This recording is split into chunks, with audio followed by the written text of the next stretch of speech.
என் பெயர் திவ்யா. எனக்கு திருமணமாகி 10 வருடங்கள் ஆகிவிட்டன. ஆனால் என்னால் இன்னும் தாயாக முடியவில்லை. ஒவ்வொரு நாளும் என் குடும்பத்தினரின் மற்றும் சமூகத்தின் எளிவான வார்த்தைகள் என்னை ஒரு இருண்ட ஆழத்தில் தள்ளிவிட்டன. இந்த நேரத்தில் என் கணவர் ராகுல் எப்போதும் எனக்கு ஆதரவாக இருந்தார். அவர் ஒவ்வொரு விஷயத்திலும் எனக்கு ஆதரவாக இருந்தார். அவர் எனக்காகவே பிறந்தவர் போல உணர்ந்தேன். நாங்கள் மும்பை போன்ற ஒரு பெரிய நகரில் ஒரு சிறிய வீட்டில் வாழ்ந்தோம். அங்கு எங்கள் உலகம் சிறியதாகிவிட்டது. எனக்கு 33 வயதாகிறது. இன்றும் என் அழகை பார்த்து மக்கள் சோர்வடையவில்லை. என் வெள்ளை நிறம், நீண்ட கண்கள் சிறுவயதிலிருந்தே என் அழகு அனைவரின் கண்களையும் ஈர்த்தது. எங்கள் குடும்பம் மிகவும் ஏழ்மையானது. நான் 3 சகோதரிகளில் மூத்தவன். எங்கள் வாழ்க்கையை நடத்துவது மிகவும் கடினமாக இருந்தது. 23 வயதாகியும் எனக்கு திருமணம் ஆகவில்லை. ஏனெனில் வரதட்சணை கொடுக்க எங்களிடம் பணமில்லை. என் அம்மா சிறுவயதிலேயே இறந்துவிட்டார். நான் டியூஷன் எடுத்து குடும்பத்தை நடத்தினேன். திடீரென்று ஒரு நாள் என் தந்தைக்கு மாரடைப்பு வந்து எங்களை விட்டு பிரிந்தார். நாங்கள் அனாதைகள் ஆகிவிட்டோம். எங்கள் படிப்பு நின்றுவிட்டது. அப்போது எங்கள் அத்தை வந்து எனக்கு ராகுலின் உறவை பற்றி சொன்னார். அவர்கள் அவ்வளவு பணக்காரர்கள் இல்லை. ஆனால் எங்களைப் போல ஏழைகளும் இல்லை. ராகுல் ஒரு அலுவலகத்தில் வேலை செய்தார். அவருக்கு என்னை பிடித்திருந்தது. அவர் வரதட்சணை பற்றி எந்த நிபந்தனையும் வைக்கவில்லை. என் அத்தையும் மாமாவும் சிறிது பணம் சேர்த்து என் திருமணத்தை முடித்து வைத்தனர். என் அத்தை என்னிடம், மாமியார் வீட்டில் எவ்வளவு கஷ்டங்கள் வந்தாலும் ஒருபோதும் திரும்பி வராதே, ஏனென்றால் உன் சகோதரிகளுக்கும் திருமணம் செய்ய வேண்டும் என்று கூறினார். 23 வயதில் நான் ராகுலுடன் புதிய கனவுகளுடனும் அவர் வீட்டிற்கு வந்தேன். முதல் இரவு அன்று ராகுல் என்னுடன் மிகவும் அன்பாக பேசினார். அவர் என்னை பற்றி தெரிந்து கொள்ள விரும்பினார். நான் கொஞ்சம் பதட்டமாக இருந்தேன். ஆனால் அவர் என்னை ஒரு நண்பனைப் போல கவனித்துக் கொண்டார். காலப்போக்கில் நான் என் இதயத்தின் ஒவ்வொரு விஷயத்தையும் அவரிடம் பகிர்ந்து கொண்டேன். அவரும் அவருடையதை பகிர்ந்து கொண்டார். எங்கள் காதல் ஆழமாகிவிட்டது. மேலும் எனக்கு உலகின் சிறந்த வாழ்க்கை துணைவர் கிடைத்துவிட்டதாக நான் நினைத்தேன். என் அத்தையின் வார்த்தைகள் எனக்கு நினைவுக்கு வந்தன. ஏன் நான் இவ்வளவு நல்ல மனிதனை விட்டு போக வேண்டும்? 4 வருடங்கள் கழிந்தன. மாமியார் மற்றும் மாமனார் குழந்தைக்காக கட்டாயப்படுத்த தொடங்கினர். பல முயற்சிகளுக்கு பிறகும் எதுவும் நடக்கவில்லை. வீட்டில் உள்ள அனைவரும் என்னை குத்தி காட்டத் தொடங்கினர். ஒரு நாள் என் மாமியார் அழுது கொண்டே, உன் திருமணமாகி 4 வருடங்கள் ஆகிவிட்டன. நீ எங்களுக்கு பேரன்பேத்தி சந்தோஷத்தை கொடுக்கவில்லை. எனக்கு பேரன்பேத்தி வேண்டும் என்று சொன்னார். என் குழந்தன் விவேக்கின் திருமணமும் நிச்சயிக்கப்பட்டது. அவருடைய மனைவி டீனா சுமார் 1.5 ஆண்டுகளுக்கு பிறகு கர்ப்பமானாள். இதன் பிறகு குடும்பத்தினர் மற்றும் உறவினர்களின் புத்தல் வார்த்தைகள் அதிகரித்தன. எனக்கு குழந்தை இல்லாததால் அனைவரும் என்னை வித்தியாசமான கண்களால் பார்த்தனர். எந்த ஒரு சுப காரியத்திலும் என்னை அழைக்கவில்லை. மக்கள் நீ மலடி என்று சொன்னார்கள். எனக்கு எந்த மதிப்பும் இல்லை என்று எனக்கு தோன்றியது. லீனாவுக்கு குழந்தைகள் பிறந்த பிறகு அவள் என்னை அவர்களிடமிருந்து ஒரு ஆபத்தைப் போல விலக்கி வைத்தாள். அவள் என்னை விட இளையவள், ஆனால் என்னை குத்தி காட்ட எந்த வாய்ப்பையும் விடவில்லை. என் வீட்டில் உள்ள சூழல் எனக்கு சகிக்க முடியாதாகிவிட்டது.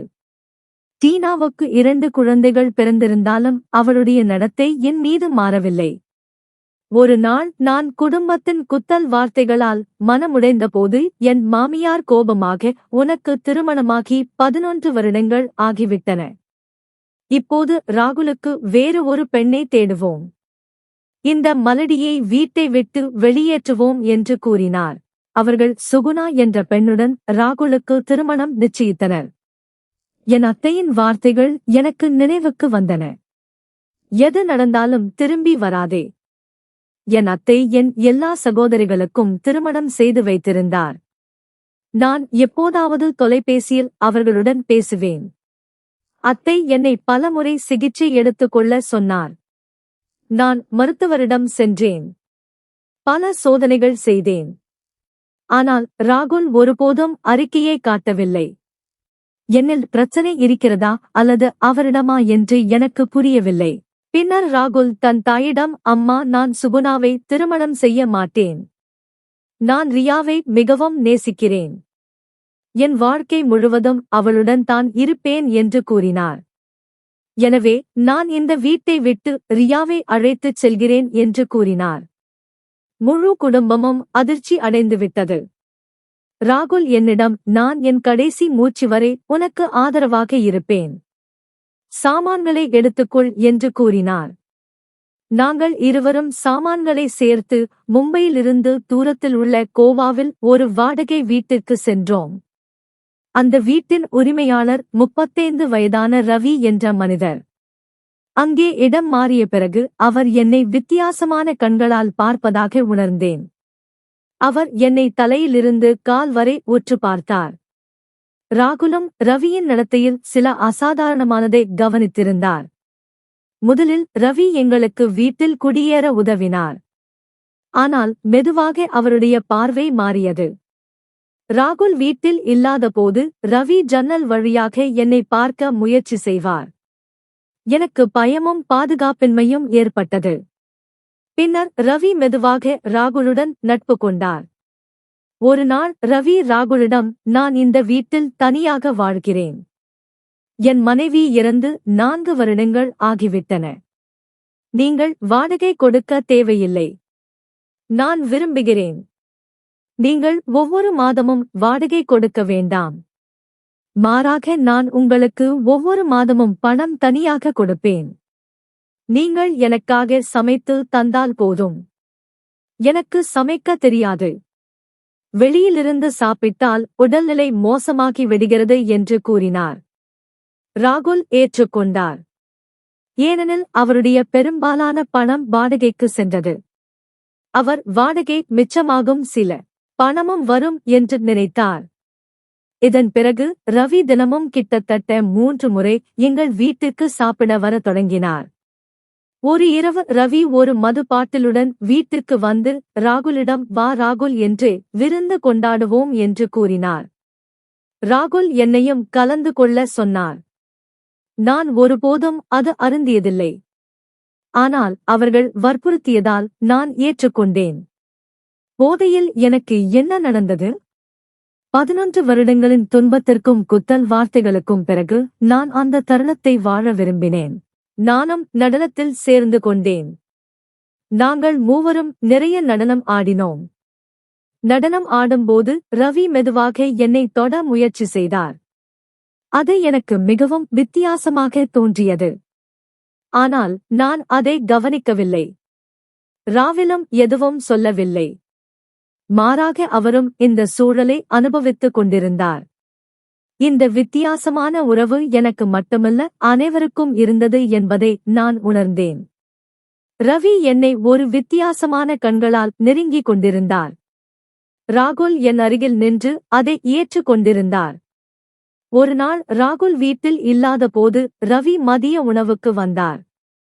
அவர், ரியா, நீங்கள் உண்மையிலேயே மிகவும் அழகானவர்.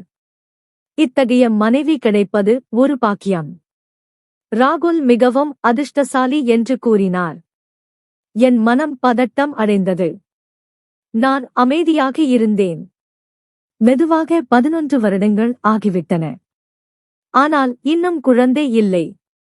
இந்த துன்பம் போதுமானது அல்லவா என்று கூறினேன். என் வேதனையை கேட்ட ரவி என் கையை பிடித்தார். நான் பயந்து விட்டேன். அவர், நீங்கள் விரும்பினால் இந்த விஷயத்தில் நான் உங்களுக்கு உதவ முடியும் என்று கூறினார். அவர் சொன்னதை கேட்டு என் தலையில் வானம் விழுந்தது. நான் அதிர்ச்சி அடைந்தேன். என்னால் எதுவும் சொல்ல முடியவில்லை. சாப்பிடும்போது ரவி என் மீது விசித்திரமான கண்களை வைத்துவிட்டு தன் வேலைக்கு சென்று விட்டார். மெதுவாக ரவி எங்கள் குடும்பத்தின் ஒரு அங்கமாகிவிட்டார். ராகுலுக்கு அவரை மிகவும் பிடித்திருந்தது. அவர் எப்போதும் ரவி என் வாழ்க்கையில் ஒரு உண்மையான நண்பரைப் போல வந்திருக்கிறார். குடும்பத்திலிருந்து விலகி நான் தனியாக உணர்ந்தேன். என் குடும்பம் எனக்கு ஆதரவாக இல்லை. ஆனால் இந்த மனிதர் என் பெருமையை நிரப்பிவிட்டார். நான் என் இதயத்தின் எல்லா விஷயங்களையும் அவரிடம் பகிர்ந்து கொள்ள முடியும் என்று கூறுவார். நான் என் மனதிற்குள் ராகுல் ரவியின் பார்வையை புரிந்து கொள்ளவில்லையா? ஒரு ஆணாக இருந்து அவர் எல்லாவற்றையும் புரிந்து கொள்ள வேண்டும். பிறகு ஏன் அவரை வீட்டிற்கு வரவிடுகிறார் என்று நினைத்துக் கொண்டேன். சில நாட்கள் கடந்துவிட்டன. இப்போது ராகுல் வீட்டில் இல்லாதபோது ரவி வந்து சமையலறையில் என்னுடன் பேசத் தொடங்கினார். எப்போதாவது என் இடுப்பை பிடித்தார். எப்போதாவது என்னை தன் பக்கம் இழுக்க முயற்சி செய்தார். நான் பயந்தேன். ஆனால் என்னால் மறுக்க முடியவில்லை. எனக்கு என்ன நடந்தது? ராகுலை ஏமாற்றுவதைப் பற்றி நான் ஒருபோதும் யோசித்ததில்லை. ஆனால் ரவியின் தைரியம் அதிகரித்துக் கொண்டே வந்தது. ஒரு நாள் அவர் என்னை கட்டிப்பிடித்து, நீ மிகவும் நல்லவள் பிரியா என்று சொன்னார். நான் மிகவும் பாதுகாப்பின் மையாக உணர்ந்தேன். பின்னர் அந்த இரவு வந்தது, அதை என்னால் ஒருபோதும் மறக்க முடியாது. ராகுல் வேலை விஷயமாக வெளியே சென்றிருந்தார். இரவு நேரத்தில் திடீரென்று கதவு தட்டும் சத்தம் கேட்டது.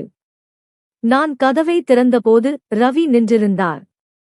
அவர் கண்களில் ஒரு விசித்திரமான பிரகாசம் இருந்தது. அவரை வீட்டிற்குள் வரவிடாமல் என்னால் தடுக்க முடியவில்லை. அந்த இரவில் நான் இளஞ்சிவப்பு நிற நைட்டி கவுன் அணிந்திருந்தேன். என் உடல் முழுவதும் நடுங்கிக் கொண்டிருந்தது. இது ஒரு சாதாரண இரவு அல்ல என்பதை அவருடைய கண்கள் உணர்த்தியது. சாப்பாட்டு மேசையில் சாப்பாடு பரிமாறப்பட்டிருந்தது. அவர் விருப்பத்துடன் சாப்பிட உட்கார்ந்தார். நான் என் அறைக்கு சென்றேன். சிறிது நேரம் கழித்து சாப்பிட்டு முடித்த ரவி நேரடியாக என் அறைக்குள் நுழைந்து மெதுவாக என் பக்கம் நெருங்கினார். அவர் என்னை அன்புடன் கட்டிப்பிடித்து, இன்று நான் என் இதயத்தின் எல்லா விஷயங்களையும் உங்களிடம் சொல்ல விரும்புகிறேன். நீங்கள் இங்கு வந்ததிலிருந்து என்னை கட்டுப்படுத்த நான் மிகவும் முயற்சி செய்தேன் என்று கூறினார். என்னால் எதுவும் சொல்ல முடியவில்லை. என் பதட்டம் அதிகரித்துக் கொண்டே வந்தது. பிறகு தைரியமாக நான் அவரை தடுக்க முயன்று, பாருங்கள், எனக்கு திருமணமாகிவிட்டது. என்னால் என் கணவருக்கு துரோகம் செய்ய முடியாது. அவரை ஏமாற்றவும் முடியாது என்று கூறினேன். அதற்கு ரவி இதில் துரோகம் செய்ய எதுவும் இல்லை என்று பதிலளித்தார். நான் தைரியமாக, நான் என் கணவருக்கு விசுவாசமாக இருக்கிறேன். நான் அவரை மிகவும் நேசிக்கிறேன். எங்கள் உறவில் மூன்றாவது ஒருவருக்கு இடமில்லை. நானும் என் கணவரும் எதிர்காலத்தில் குழந்தை பெற்றுக்கொள்ள முயற்சி செய்து கொண்டிருக்கிறோம். மேலும் கடவுள் விரும்பினால் ஒரு நாள் எங்களுக்கு குழந்தை சந்தோஷமும் கிடைக்கும் என்று கூறினேன். அப்போது ரவி ஒரு காகிதத்தை எடுத்து என் முன் வைத்தார். அவர் கண்களில் ஒரு விசித்திரமான வேதனை இருந்தது. நான் அந்த காகிதத்தை எடுத்து படித்தபோது என் கண்களில் கண்ணீர் பெருகியது. ஏனெனில் அது ஒரு மருத்துவ அறிக்கை. அதில் என் கணவர் உடல் ரீதியாக ஆரோக்கியமாக இல்லை. அவர் ஒருபோதும் தந்தையாக முடியாது என்று எழுதப்பட்டது. ராகுல் 11 வருடங்களாக என்னிடம் மறைத்த உண்மையை ரவி என்னிடம் கூறியிருந்தார். என்னால் ஒருபோதும் இந்த விஷயத்தை புரிந்து கொள்ள முடியவில்லை. ஒரு கட்டத்தில் அவரது குடும்பத்தின் சார்பில் அவருக்கு 2வது திருமணம் செய்யும் பேச்சு போல எழுந்தது. இதை கேட்டு நான் அதிர்ச்சி அடைந்து விட்டேன். அப்போது ரவி, உன் துன்பத்தை என்னால் இனி பொறுத்து கொள்ள முடியாது. உன் வாழ்க்கையின் ஒவ்வொரு பிரச்சனைக்கும் நான் தீர்வு காண முடியும் என்று கூறினார். அதற்கு நான், ரவி, நீங்கள் இப்போது இந்த அறையிலிருந்து வெளியே செல்லுங்கள். முதலில் நான் என் கணவரிடம் இது பற்றி பேச விரும்புகிறேன் என்று கூறினேன். அந்த இரவில் ரவி வீட்டை விட்டு சென்று விட்டார். நான் தனியாக இருக்க விரும்பினேன். ஏனெனில் இவ்வளவு வருடங்களுக்குப் பிறகு என் கணவரின் மறைக்கப்பட்ட ரகசியம் இன்று என் முன் வந்தது. ராகுல் வீட்டுக்கு திரும்பிய போது நான் அவரிடம் எல்லாவற்றையும் சொன்னேன். பின்னர் அவர் தன் தலையை குனிந்து மன்னிப்பு கேட்டு, நான் உன்னை மிகவும் நேசிக்கிறேன். ஆனால் இந்த என் பலவீனத்தை உன்னிடம் மறைத்தேன். நீ இதையெல்லாம் தெரிந்து கொண்டால் நீ என்னை நிரந்தரமாக விட்டு விடுவா என்று பயந்தேன். நீ இல்லாமல் என்னால் வாழ முடியாது. நான் உன்னை மிகவும் நேசிக்கிறேன் என்று கூறினார். பின்னர் சமூகம் உன்னை எவ்வளவு குத்தி காட்டியது, உன்னை மலடி என்று அவமானப்படுத்தியது உனக்கு தெரியும். நாம் அவர்களுக்கு பதிலளிக்க வேண்டும். எனவே நான் ரவியை உன்னிடம் அனுப்பினேன். அவருக்கு உன்னை மிகவும் பிடித்திருக்கிறது. நாம் மூவரும் சேர்ந்து ஒரு குடும்பமாக வாழலாம் என்று கூறினார். அப்போது அவர் சொன்னதைக் கேட்டு என் கண்களில் கண்ணீர் பெருகியது. இதையெல்லாம் ஏற்றுக்கொள்வது எனக்கு மிகவும் கடினமாக இருந்தது. ஆனால் ராகுல் எனக்கு மீண்டும் புரிய வைக்கத் தொடங்கினார். அவர் உறவுகளில் மிக முக்கியமான விஷயம் மனிதநேயம். நீ விரும்பினால் ரவியையும் உன் வாழ்க்கையின் ஒரு பகுதியாக ஆக்கிக் கொள்ளலாம் என்று கூறினார். ஒரு மாதம் முழுவதும் அவர் எனக்கு புரிய வைக்க முயற்சித்தார். கடைசியாக நான் ஏற்றுக்கொண்டேன். ஏனெனில் ரவி மற்றும் ராகுல் இருவரும் என்னை உண்மையிலேயே நேசிக்கிறார்கள். இருவரும் என்னை மதிக்கிறார்கள் என்று நான் புரிந்து கொண்டேன். சிறிது காலம் கழித்து நான் தாயாகப் போகிறேன் என்று எனக்கு தெரிய வந்தது. பின்னர் எங்கள் குழந்தை பிறந்தபோது என்னை மலடி என்று அவமானப்படுத்திய அனைவரும் இப்போது அமைதியாகிவிட்டனர். அவர்களின் வாய் அடைபட்டுவிட்டது. அவர்களின் கேள்விகளுக்கு அவர்களுக்கு பதில் கிடைத்துவிட்டது. பின்னர் என் மாமியார் மற்றும் மாமனார் மீண்டும் வீட்டுக்கு திரும்பும்படி எங்களிடம் கேட்டனர். ஆனால் ராகுல் மறுத்துவிட்டார். அவர் நான் அந்த வீட்டுக்கு திரும்பி போக மாட்டேன். ஆம், தூரத்திலிருந்து மட்டும் உறவை வைத்துக் கொள்வேன் என்று கூறினார். இருப்பினும் என் மாமியார் மீண்டும் என் மீது நான் அவர்களின் மகனை அவர்களை விட்டு பிரித்து விட்டேன் என்று குற்றம் சாட்டத் தொடங்கினார். ஆனால் உண்மை என்னவென்றால் ராகுல் இப்போது அங்குதானே செல்ல விரும்பவில்லை. அவர் எப்போதும் ரவியுடன் இருக்க விரும்பினார். அவருக்கும் ரவிக்கும் இடையே ஒரு ஆழமான மற்றும் சிறப்பு உறவு உருவாகி இருந்தது. இப்போது ராகுல் எங்கள் சிறிய குடும்பம் எப்போதும் ஒன்றாக இருக்க விரும்பினார். அந்த நேரத்தில் என் வாழ்க்கை ஒரு தனித்துவமான உறவுக்கு நடுவில் சென்று கொண்டிருந்தது. அதில் கணவன் மனைவி உறவு மட்டுமே இல்லை. மாறாக அந்த உறவில் ஒரு மூன்றாவது மனிதரும் எங்களுடன் சேர்ந்து எங்கள் வாழ்க்கையில் ஒரு அங்கமாகிவிட்டார். ரவி எங்கள் குடும்பத்தின் உறுப்பினர் மட்டுமல்ல, அவர் என் குழந்தையையும் என்னையும் எப்போதும் கவனித்துக் கொண்டார். இந்த தனித்துவமான வாழ்க்கையில் நான் உண்மையிலேயே மிகவும் மகிழ்ச்சியாக இருந்தேன். எனக்கு எந்த குறையும் இருப்பதாக நான் உணரவில்லை. நான் அன்பையும் மகிழ்ச்சியையும் கொண்டு என் நாட்களை கழித்தேன். நன்றி.